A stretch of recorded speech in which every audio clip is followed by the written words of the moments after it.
Hello student. देखो बेटा, अपन लोग पढ़ रहे थे फिजियोलॉजी ऑफ डाइजेशन और मैंने सबसे पहले डाइजेशन में आपको ओरल कैविटी के अंदर डाइजेशन मैंने पिछले क्लास में पढ़ाया था। और ओरल कैविटी में जब हमने फूड को लिया था तो सलाइवा उसमें मिक्सड हुआ था। देन उसका नाम क्या था बेटा? बोलस। और ओरल कैविटी में salivary gland secrete saliva and saliva में केवल एक एंजाइम था, स्टार्च स्प्लिटिंग एंजाइम था। स्टार्च को डाइजेशन करने वाला एंजाइम था टाइलिन, और उसने ओरल कैविटी में 30% स्टार्च का डाइजेशन किया था। तो कुल मिला के ओरल कैविटी में किसका डाइजेशन हुआ था बेटा? केवल स्टार्च का, वो भी कितने परसेंट? 30% स्टार्च का डाइजेशन हुआ था। ओरल कैविटी में ना तो प्रोटीन का डाइजेशन हुआ था ना ही फैट का हुआ था। क्यों? क्योंकि यहाँ पे ना तो प्रोटीएज एंजाइम होते थे और ना ही यहाँ पे लाइपेज एंजाइम होते थे। फिर मैंने कहा था bolus from oral cavity enter inside oesophagus through deglutition process, मतलब स्वॉलोविंग जिसे बोलते हैं, उसके थ्रू ईसोफेगस में आया था। और ईसोफेगस से कहाँ पहुँचा बेटा? स्टमक में पहुँचा। तो आज अपन को बड़ा इम्पॉर्टेंट पार्ट देखना है कि डाइजेशन इनसाइड स्टमक। तो कहाँ पे देखेंगे बेटा? पहला था ओरल कैविटी और नेक्स्ट अपन लोग पढ़ेंगे डाइजेशन इनसाइड स्टमक। तो अपन लोग कहाँ पढ़ेंगे बेटा? Digestion inside stomach. अब देखना बेटा, जैसे मैंने कहा ना कि बोलस, फूड का नाम क्या देंगे अपन लोग? बोलस नाम देंगे, क्योंकि ओरल कैविटी में मैंने क्या नाम दिया था उसको? बोलस। तो जैसे बोलस ओरल कैविटी से स्टमक में पहुंचेगा, तो ओरल कैविटी से कहाँ पहुंचेगा? स्टमक में पहुंचा। तो जैसे फूड जैसे स्टमक में पहुंचता है तो स्टमक थोड़ा बैग लाइक स्ट्रक्चर था, तो स्टमक के अंदर जा कर के बेटा 4 to 5 आवर्स फूड रुकता है। तो ध्यान रखना, जैसे फूड या बोलस स्टमक में पहुंचेगा तो स्टमक में कितनी देर रुकता है? 4 से 5 घंटे वहाँ रुकेगा, क्योंकि एक बैग लाइक क्या है बेटा? स्ट्रक्चर। और जैसे फूड स्टमक में पहुँचेगा तो स्टमक की इनर मोस्ट लेयर का नाम क्या था? म्यूकोसा। याद है ना? और मैंने क्या बताया था बेटा?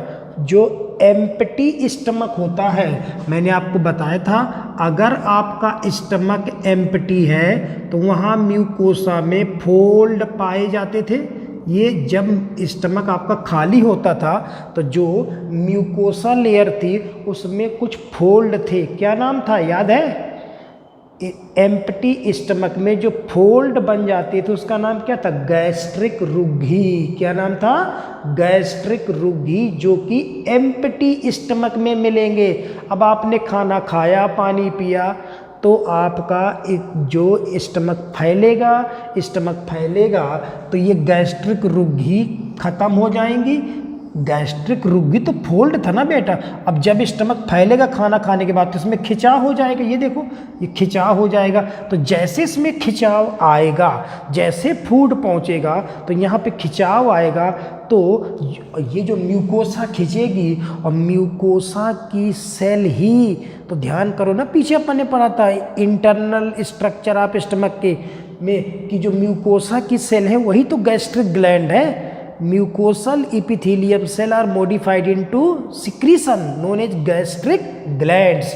तो जैसे फूड पहुंचा तो स्टमक में गैस्ट्रिक जो ग्लैंड थी, जो म्यूकोसल ग्लैंड है, गैस्ट्रिक जो ग्लैंड थी, वो क्या निकालेंगी बेटा? जूस निकालेंगी, जिसका नाम होता है गैस्ट्रिक जूस। मैंने पीछे ही पढ़ा चुका हूँ बेटा इंटरनल स्ट्रक्चर में कि स्टमक में जैसे फूड पहुँचेगा तो स्टमक के अंदर जितनी ग्लैंड्स होती हैं उन सबका एक नाम था गैस्ट्रिक ग्लैंड, और these gastric gland secreted gastric juice.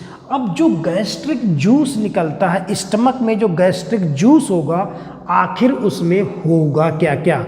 Composition gastric juice का क्या होगा?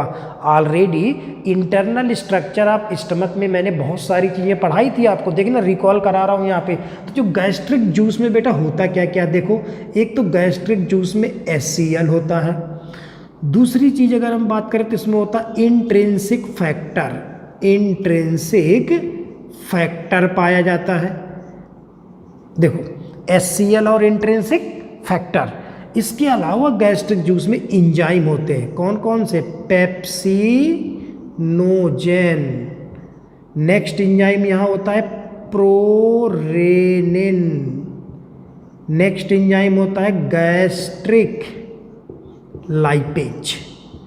ठीक, तो ये इंजाइम पाए जाते हैं। इसके अलावा गैस्ट्रिक जूस में म्यूकस पाया जाता है, म्यूकस, और बाइकार्बोनेट भी होता है। और इसके अलावा यहाँ पे एक हार्मोन होता है गैस्ट्रिन हार्मोन, गैस्ट्रिन हार्मोन। इतनी चीज़ें कहाँ पाई जाती हैं बेटा? गैस्ट्रिक जूस में इतनी चीज़ें पाई जाती हैं। और ये सारे टर्म ऑलरेडी आप पीछे सुन चुके हो इंटरनल स्ट्रक्चर ऑफ स्टमक में। तो देखो बेटा, गैस्ट्रिक स्टमक में जैसे फूड पहुंचा तो वहाँ की गैस्ट्रिक ग्लैंड एक्टिवेट हुई और उनने जूस निकाला जिसका नाम है गैस्ट्रिक जूस। इतनी चीज़ें गैस्ट्रिक जूस में हैं। अब ध्यान करो बेटा कि मैंने आपको पीछे बताया था। अच्छा बताओ बेटा, HCl और इंट्रिंसिक फैक्टर कोई ना कोई, मैंने बताया था, सेल के द्वारा निकाला जाता है। पेप्सिनोजेन, प्रोरेनिन और गैस्ट्रिक लाइपेज का सिक्रीशन एक दूसरी टाइप की सेल करती थी। म्यूकस और बाइकार्बोनेट का सिक्रीशन तीसरी टाइप की सेल करती थी। और गैस्ट्रिन हार्मोन का सिक्रीशन चौथी टाइप की सेल करती थी। मैंने आपको पीछे ये बताया था कि गैस्ट्रिक ग्लैंड 4 टाइप्स की होती हैं जो अलग अलग टाइप के सिक्रीशंस निकालती हैं। तो बताओ बेटा, HCl और इंट्रिंसिक फैक्टर का सिक्रीशन करने वाली स्टमक की सेल का नाम क्या था, याद है? स्टमक की कौन सी सेल HCl और इंट्रिंसिक फैक्टर निकालती है? क्या पढ़ाया था पीछे? Oxyntic cell. इसका दूसरा नाम क्या है? Parietal cell. याद है ना?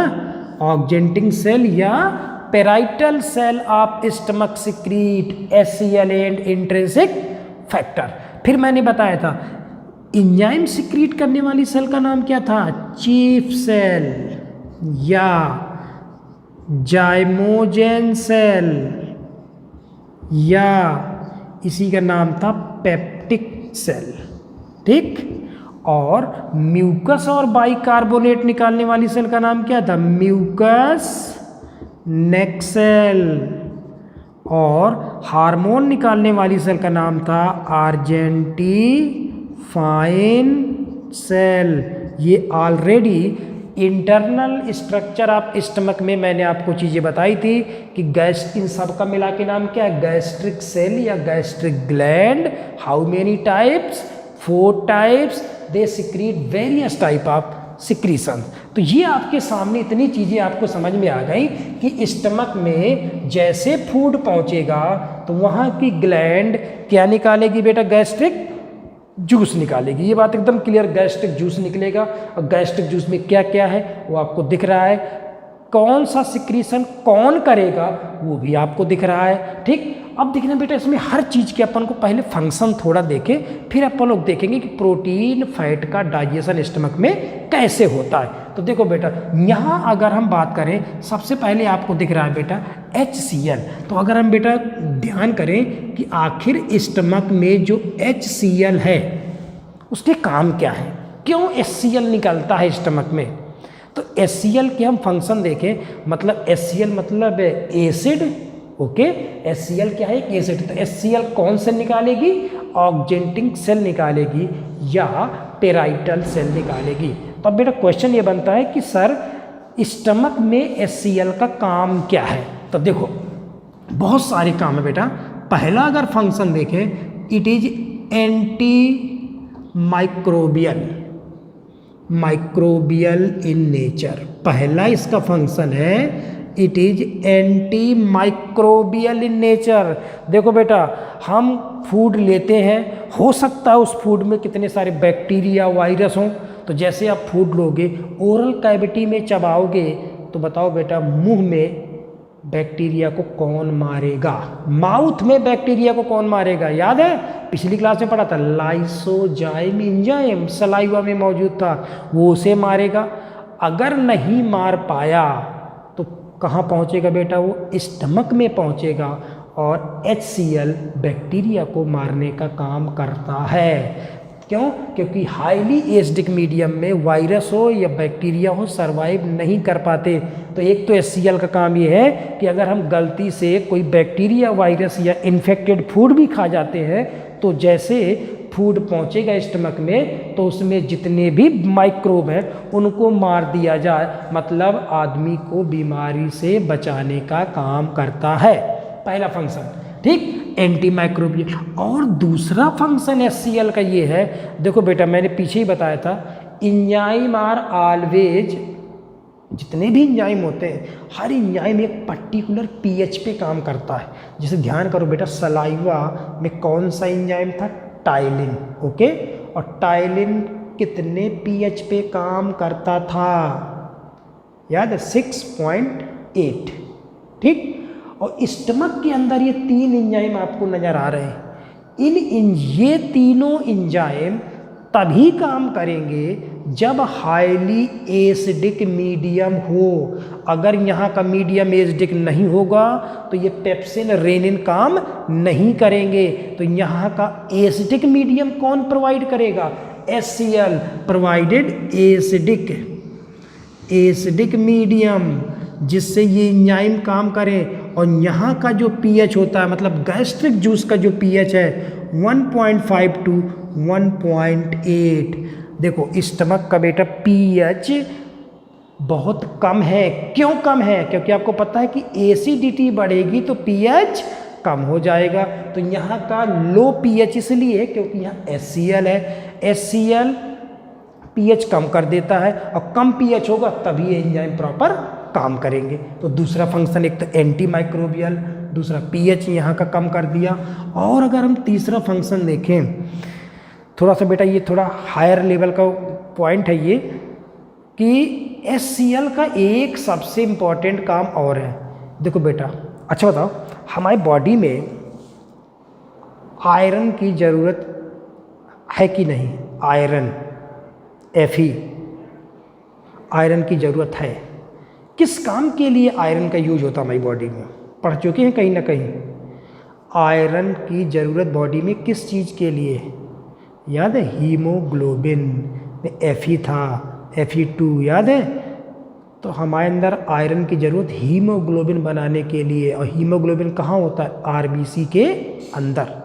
तो अगर आपके अंदर आयरन नहीं है तो आपके अंदर खून नहीं बनेगा या RBC नहीं बनेगी। ये बात क्लियर? तो जो बेटा हम आयरन लेते हैं, जो हमारे फूड में आयरन होता है, वो फूड में जो आयरन हमारे आता है वो Fe3 बैलेंसी में फेरिक फॉर्म में हम लेते हैं। और जैसे ये Fe3 में आएगा हमारी इंटेस्टाइन से एब्जॉर्ब होगा, लेकिन इंटेस्टाइन से इसका एब्जॉर्प्शन Fe3 स्टेज में ना हो करके Fe2 स्टेज में इसका एब्जॉर्प्शन होता है। मतलब आपने लिया फेरिक फॉर्म में, इसका एब्जॉर्प्शन किस रूप में होगा?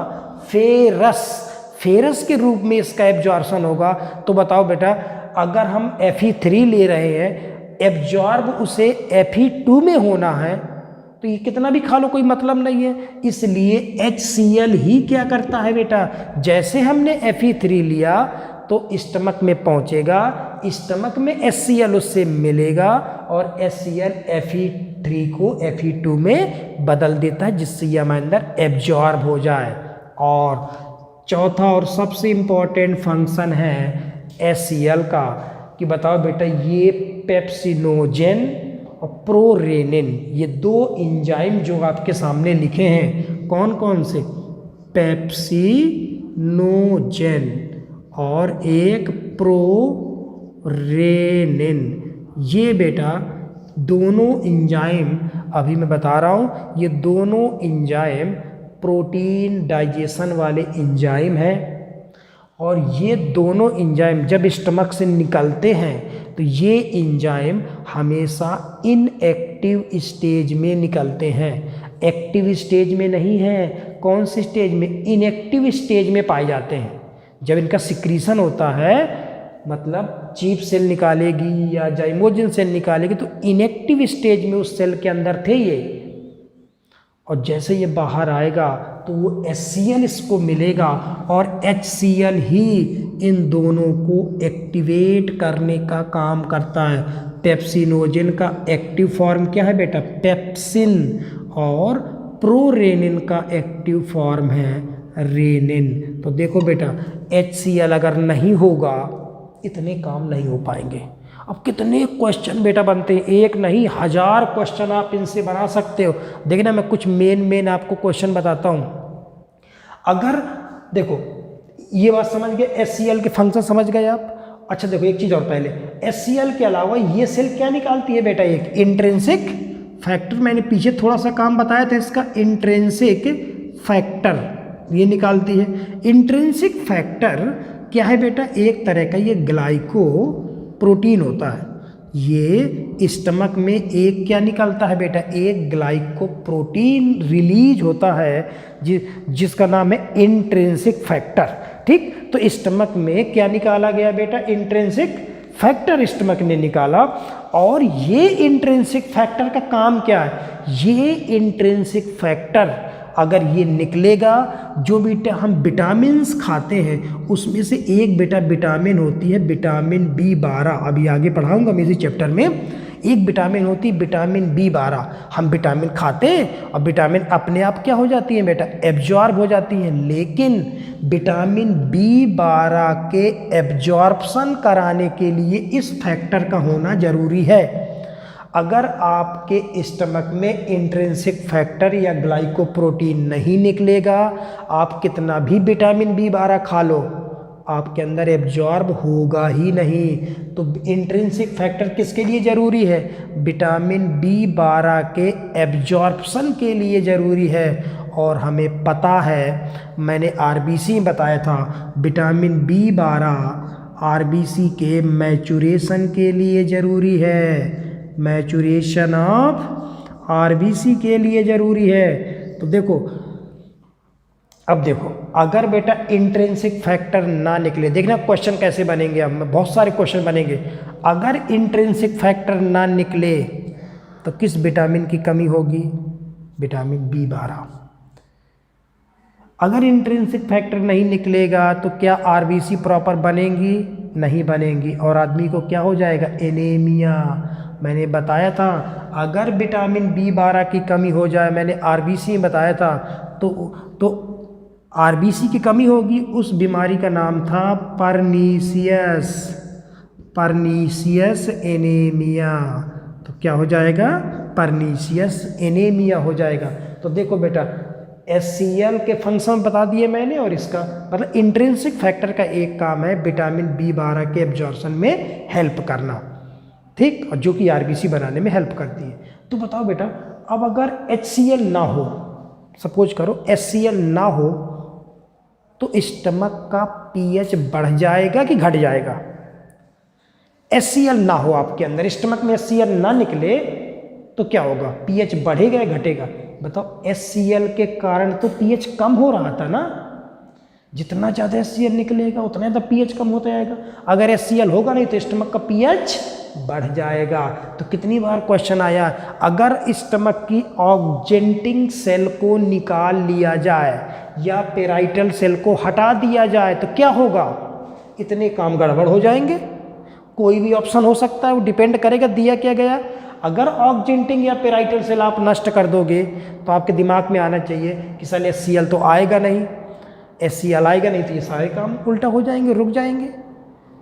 एंटी माइक्रोबियल मतलब इन्फेक्शन के चांस बढ़ेंगे, स्टमक का pH बढ़ जाएगा आदमी के अंदर। अब बताओ, ऑक्जेंटिंग सेल हटा दो तो क्वेश्चन आए किस आयरन की कमी हो जाएगी, मतलब किस मिनरल की कमी हो जाएगी?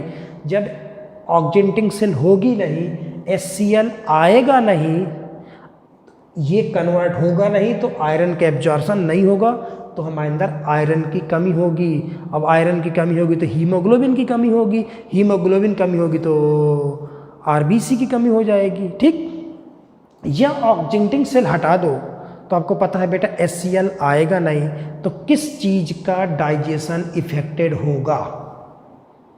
प्रोटीन का या फैट का या कार्बोहाइड्रेट का? देखो ये सेल हटाओगे तो HCl नहीं आएगा, HCl नहीं आएगा तो ये एंजाइम एक्टिवेट नहीं होंगे, और जब ये एंजाइम ही एक्टिवेट नहीं होंगे तो आगे काम कहाँ से करेंगे? और ये दोनों एंजाइम, अभी बता रहा हूँ मैं, ये दोनों एंजाइम बेटा प्रोटीन का क्या कराते हैं? डाइजेशन कराते हैं। प्रोटीन डाइजेस्टिव एंजाइम है, तो अगर हम ऑक्जेंटिंग या पेराइटल सेल को हटा दें तो HCl आएगा नहीं, एंजाइम एक्टिवेट होंगे नहीं और प्रोटीन डाइजेशन नहीं होगा।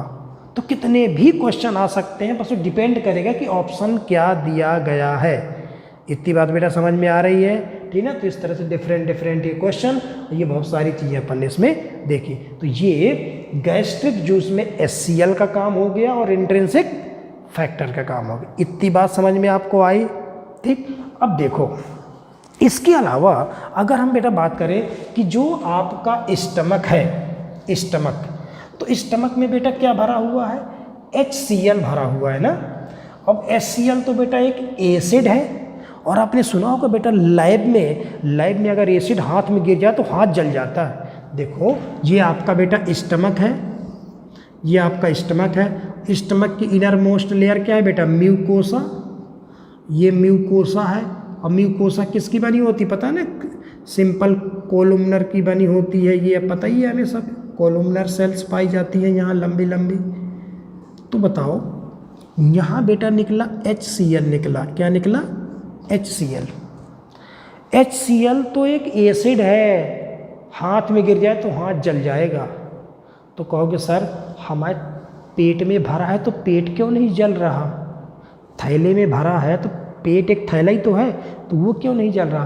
बेटा देखना HCl निकलता है। HCl जैसे यहाँ निकलेगा तो देखना ये म्यूकस नेक्स्ट सेल क्या निकालती है? म्यूकस और बाइकार्बोनेट। मतलब हमारे स्टमक में अच्छी खासी मोटी लेयर बेटा म्यूकस की मोटी लेयर पाई जाती है। ये देखो म्यूकस की मोटी क्या पाई जाती है बेटा? एक लेयर पाई जाती है। तो HCl यहाँ निकलेगा और HCl स्टमक को जलाएगा, लेकिन स्टमक जल नहीं पाता। क्यों? क्योंकि HCl म्यूकोसा की तरफ तो आएगा, और म्यूकोसा की तरफ आएगा तो पहले कौन सी लेयर लगी है बेटा? म्यूकस की मोटी लेयर लगी है, म्यूकस। क्योंकि म्यूकस लगातार निकलता रहता है, म्यूकस जलता रहता है। अब म्यूकस जलता रहेगा तो किसके पास नहीं आ पाता HCl? म्यूकोसा के पास नहीं आ पाता। और इसमें बेटा थोड़ा बहुत बाइकार्बोनेट भी पाया जाता है, और बाइकार्बोनेट आपको पता है बेस है जो HCl को न्यूट्रलाइज करने का काम करता है। कि ज़्यादा अगर बन जाएगा तो बाइकार्बोनेट उसे क्या कर देगा? न्यूट्रल कर देगा। तो क्वेश्चन ये आता है बेटा कि म्यूकस और बाइकार्बोनेट, स्टमक में जो म्यूकस और बाइकार्बोनेट है उनका काम क्या है? अगर लो बेटा म्यूकस और बाइकार्बोनेट निकलना बंद हो जाए तो क्या होगा? जब म्यूकस और बाइकार्बोनेट नहीं निकलेगा तो HCl सीधे किस लेयर पे अटैक कर देगा बेटा? स्टमक की इनर मोस्ट लेयर पे अटैक कर देगा, और म्यूकोसा फट जाएगी। और म्यूकोसा अगर फट जाएगी तो स्टमक जो थैला है ना उसमें अंदर छेद हो जाएंगे, और छेद हो जाएंगे तो घाव बन जाएगा, घाव, जिसे बोलते हैं अल्सर हो गया। अल्सर मतलब घाव, और घाव कहाँ बनेंगे? पेट में। उसे बोलते हैं गैस्ट्रिक अल्सर। क्या बोलते हैं बेटा? गैस्ट्रिक अल्सर, या पेप्टिक अल्सर कहा जाता है।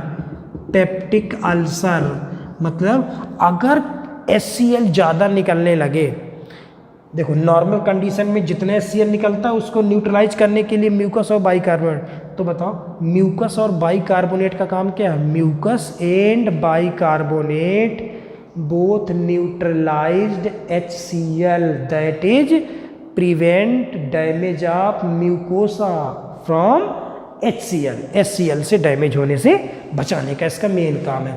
अब बताओ बेटा अगर मान लो जितना HCl मेरे अंदर आना चाहिए एक नॉर्मल व्यक्ति में, उससे मान लो ज़्यादा HCl आ गया तो क्या करोगे आप? अगर मान लो किसी व्यक्ति में पर डे 100 ml HCl की ज़रूरत है, मान लो 500 ml HCl आ गया तो क्या होगा, ज़्यादा HCl आ जाएगा तो बेटा ये भी नहीं रोक पाएगा, और नहीं रोक पाएगा तो स्टमक की दीवार जलना शुरू, जिसे बेटा बोलते हैं ना, कई बार सुना होगा कि पेट में एसिडिटी हो रही है, मतलब ज़्यादा एसिड बनना ही क्या कहलाता है, एसिडिटी हो रही है, पेट में जलन मचती है। जलन मतलब ये HCl सीधे वाल पे बेटा क्या कर रहा है, अटैक, तो वाल आपकी जलने लगी, स्टमक की दीवार जलने लगी तो पेट में जलन मचती है।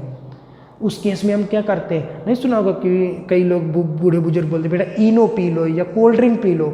इनो क्या है, बेस है, कोल्ड ड्रिंक क्या है, बेस है, वो आप बाहर से पियोगे एसिड न्यूट्रलाइज हो जाएगा और आपको एसिडिटी सही हो जाती है, ठीक ना। तो HCl का ज़्यादा निकलना क्या कहलाता है, एसिडिटी होना, और जिससे म्यूकस और बाइकार्बोनेट का काम क्या है बेटा, स्टमक की वाल को जलने से बचाना। ठीक, तो ये इनके फंक्शन समझ गए, इसके फंक्शन समझ गए बेटा।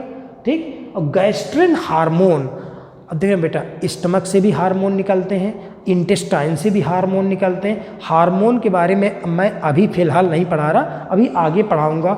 स्टमक के हार्मोन, स्मॉल इंटेस्टाइन के हार्मोन का, सबका हार्मोन का अलग काम मैं पढ़ा दूंगा लास्ट में, ठीक है ना। तो ये भी आप हटाओ। अब देखो इसके काम हो गए, इसके काम हो गए, अब बचे ये 3 एंजाइम। अब देखो, अब तो बेटा ये तो मैं जनरल बातें अपन लोग कर रहे थे, अब तो मेन तो हमें क्या पढ़ना है बेटा, डाइजेशन, कि आपने खाया क्या था। हमने खाने में क्या लिया था बेटा, प्रोटीन लिया था, फैट लिया था, कार्बोहाइड्रेट, यही तो लिया था। माउथ में किसका डाइजेशन हुआ था, माउथ में डाइजेशन हुआ था केवल 30% कार्बोहाइड्रेट का, ना तो फैट का हुआ था ना प्रोटीन का हुआ था। अब यहाँ से फूड कहाँ पहुँचा, स्टमक। जैसे स्टमक में पहुँचेगा तो स्टमक में उसे 3 एंजाइम मिलेंगे। ये देख रहे हो आप 3 एंजाइम, ये दोनों एंजाइम प्रोटीन के लिए है, ये एंजाइम फैट के लिए है। तो क्या स्टमक में कार्बोहाइड्रेट का डाइजेशन होगा, नहीं होगा। क्यों, क्योंकि कार्बोहाइड्रेट डाइजेशन के लिए क्या चाहिए, अमाइलेज चाहिए, और आपको कहीं अमाइलेज दिख नहीं रहा।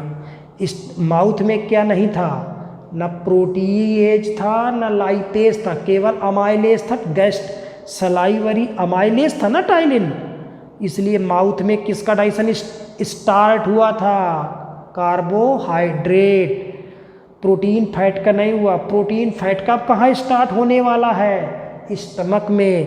स्टमक में क्वेश्चन है किसका डाइजेशन नहीं होगा, कार्बोहाइड्रेट का नहीं होगा। क्यों नहीं होगा, क्योंकि वहाँ अमाइलेज नहीं है। तो कई बार बेटा क्वेश्चन ये भी आता है कि गैस्ट्रिक जूस में कंपोजिशन क्या है, तो वहाँ आपको कई चीज़ें देखनी पड़ेगी, लेकिन एक चीज़ बिल्कुल क्लियर कट याद रखना कि गैस्ट्रिक जूस में कभी गैस्ट्रिक, कौन सा एंजाइम मैंने नहीं बताया, gastric amylase, gastric amylase, amylase मतलब कार्बोहाइड्रेट, गैस्ट्रिक अमाइलेज होता ही नहीं है कोई।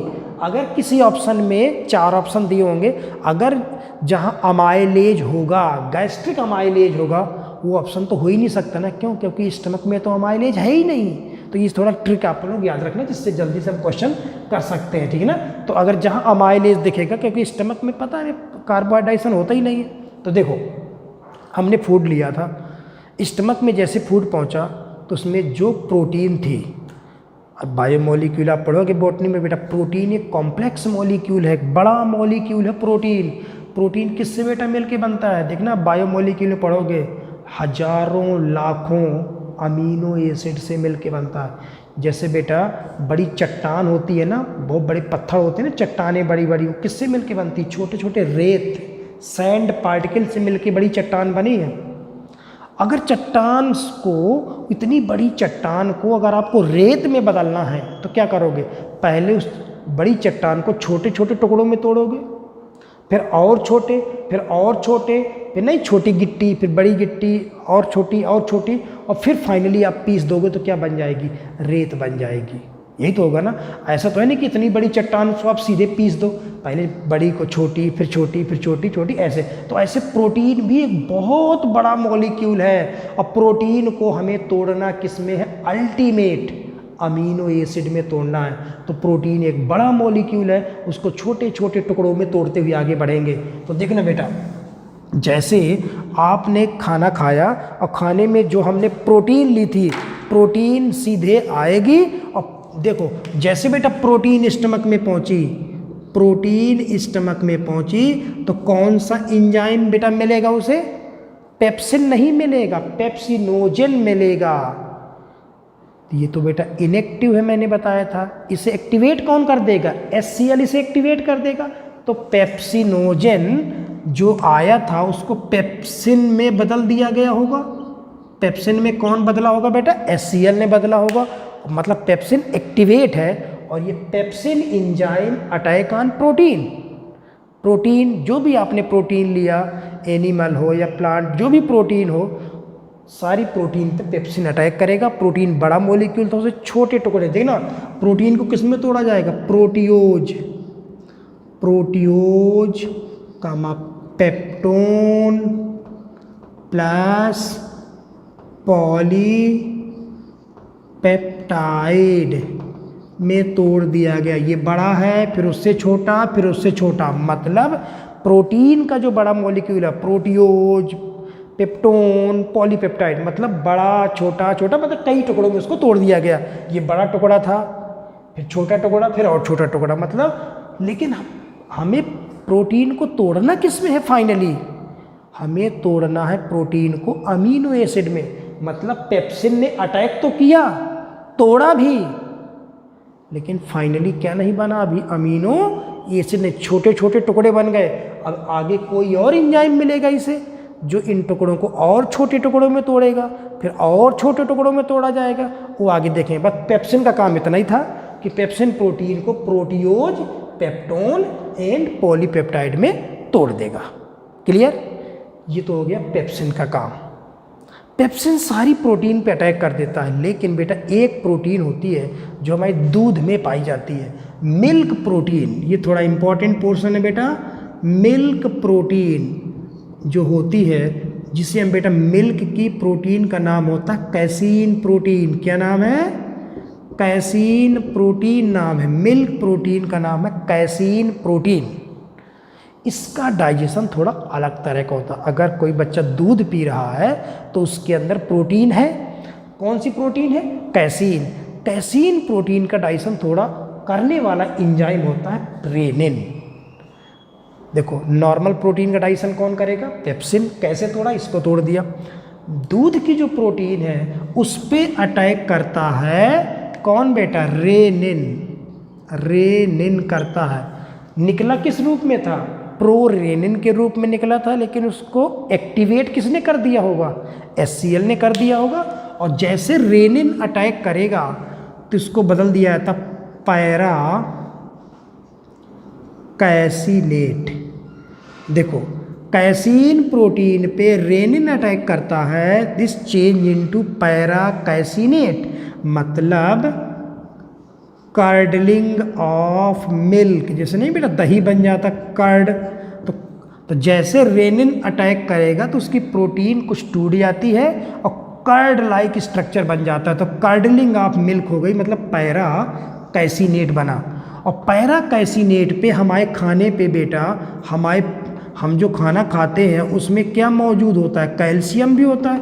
तो जैसे पैरा कैसिनेट बना, रेनिन ने अटैक किया तो पैरा कैसिनेट, उसमें कैल्शियम जुड़ जाता है, तो कंपाउंड का नाम हो जाता है कैल्शियम पैरा कैसिनेट। तो क्या नाम हो गया? पैरा कैसिनेट था, कैल्शियम और जुड़ गया तो कैल्शियम पैरा कैसिनेट बन गया।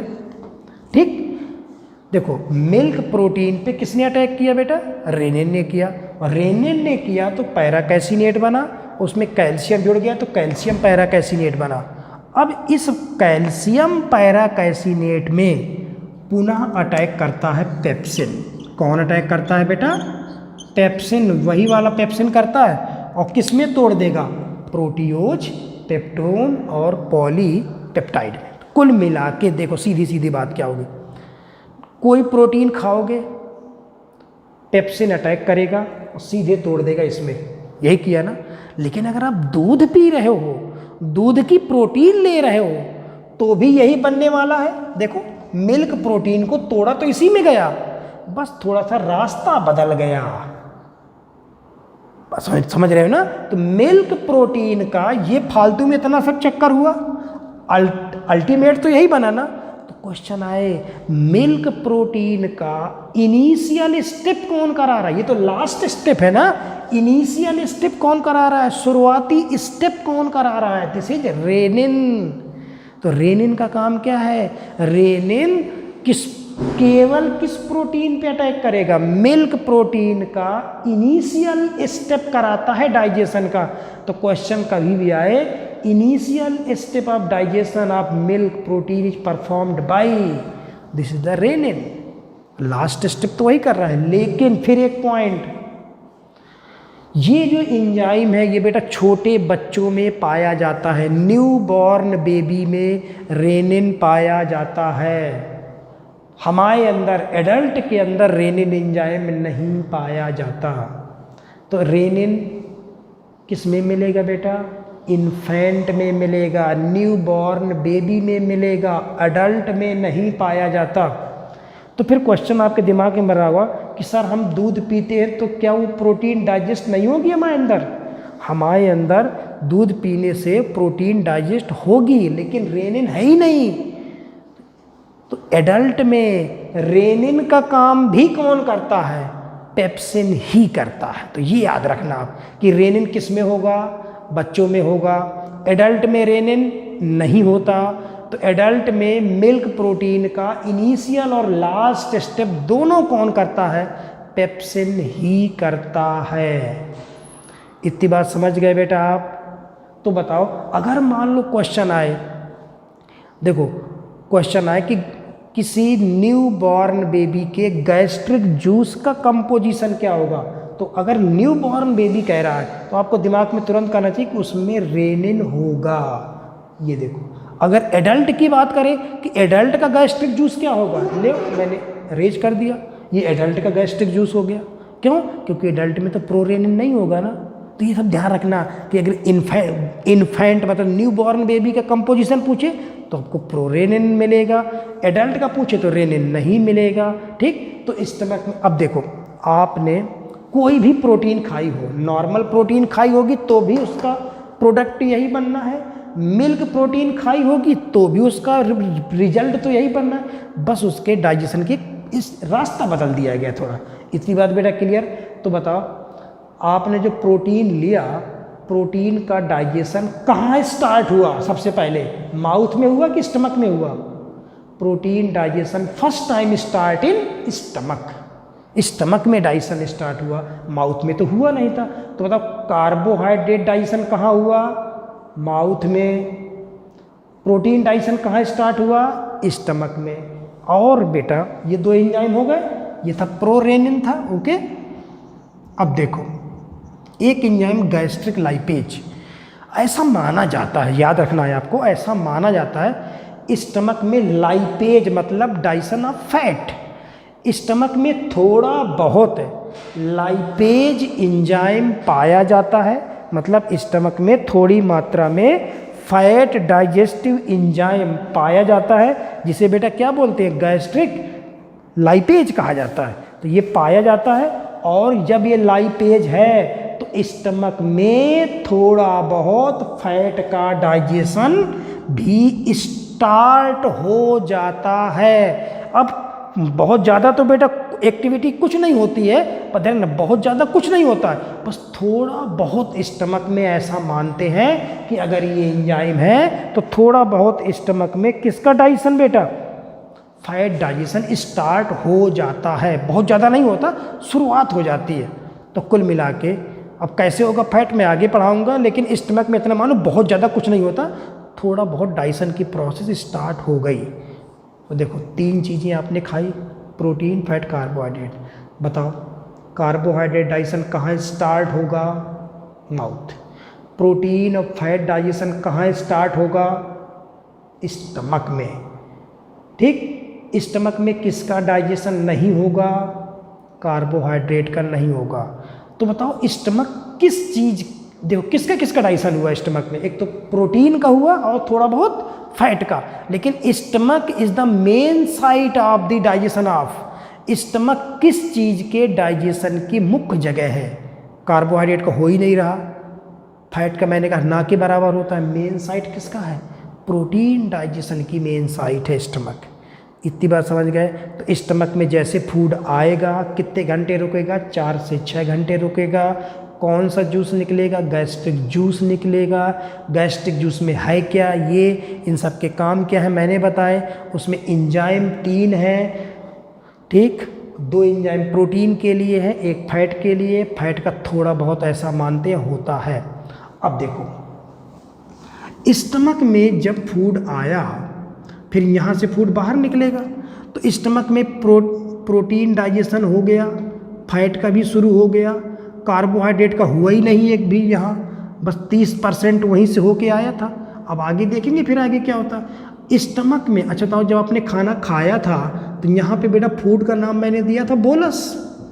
ठीक, अब बोलस जब स्टमक में आया तो स्टमक में प्रोटीन का डाइजेशन हो गया, तो स्टमक में जो फूड डाइजेशन हुआ मतलब इनसाइड स्टमक पार्शियल डाइजेस्टेड जो फूड हुआ, डाइजेशन तो हुआ लेकिन अभी कंप्लीट किसी का नहीं हुआ ना। Inside stomach partial digested food is known as chyme. क्या नाम होता है बेटा? काइम नाम दिया। माउथ में नाम क्या था? बोलस। स्टमक में नाम क्या हो गया? काइम। तो काइम टर्म कहाँ यूज होता है? स्टमक में फूड का नाम होता है काइम। थोड़ा ध्यान रखना, चाइम पढ़ो चाहे काइम, उसे पढ़ा जाता है काइम। ठीक, तो बोलस फिर यहाँ हो गया काइम। अभी देखेंगे स्मॉल इंटेस्टाइन में कुछ और नाम भी देते हैं इसका। इतनी बात समझ गए? तो बताओ बेटा स्टमक से जब फूड आगे बढ़ेगा तो क्या क्या डाइजेस्टेड हो चुका होगा? प्रोटीन डाइजेशन हुआ था, फैट का थोड़ा बहुत हुआ था, और कार्बोहाइड्रेट का कितना हुआ था? केवल 30% हुआ था। 70% अनडाइजेस्टेड ही आगे आएगा। अब जैसे यहाँ से फूड आगे आएगा तो कहाँ आएगा बेटा? स्मॉल इंटेस्टाइन में आएगा। तो इतनी बात बेटा समझ गए आप कि डाइजेशन, माउथ में डाइजेशन कैसे हुआ वो बताया मैंने। इसके बाद अपन ने देखा कहाँ पे डाइजेशन? स्टमक के अंदर डाइजेशन देखा। Stomach is the main site for the digestion of protein. ये बेटा इंपॉर्टेंट है, सब ध्यान रखना। कौन कौन सेल क्या निकालती है, कौन सारी चीज़ें, ये सारी चीज़ें मैंने आपको बता दी। अब नेक्स्ट क्लास में अपन लोग पढ़ेंगे कि जैसे स्टमक से आगे चलेगा तो इंटेस्टाइन में आएगा, और जैसे इंटेस्टाइन में आएगा ये फूड यहाँ आएगा तो यहाँ इसके 3 जूस मिलेंगे।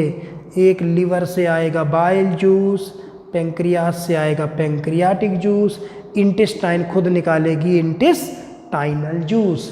तो जैसे फूड स्मॉल इंटेस्टाइन में आएगा उसमें 3 जूस अटैक करेंगे, बाइल जूस, पेंक्रियाटिक जूस और इंटेस्टाइनल जूस, और ये तीनों जूस मिल करके फूड का कंप्लीट क्या करा देंगे? डाइजेशन कराएंगे। तो देखेंगे आगे कैसे क्या होता है। तो नेक्स्ट क्लास में अपन लोग आगे पढ़ेंगे। यहाँ तक बेटा आप इसको देख लेना, ये बहुत ही इम्पॉर्टेंट पोर्शन मैंने आपको पढ़ा दिया है। ठीक है, थैंक यू।